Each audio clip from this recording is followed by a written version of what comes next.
विशेषणाचा तिसरा प्रकार सार्वनामिक विशेषण. सर्वनामापासून बनलेल्या विशेषणांना सार्वनामिक विशेषण म्हणतात.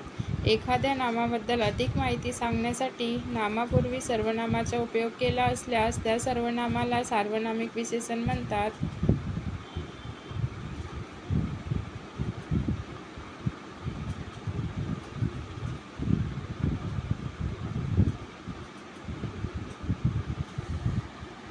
सार्वनामिक विशेषण बनताना मूळ सर्वनामामध्ये पुढीलप्रमाणे बदल होतो. जसं मी, माझा, माझा पेन, तुझा, तुझा पेन, तो, त्याचा, त्याचा पेन, आम्ही, आमचा, आमचा पेन, तुम्ही, तुमचा, तुमचा पेन, ती, तिचा, तिचा पेन.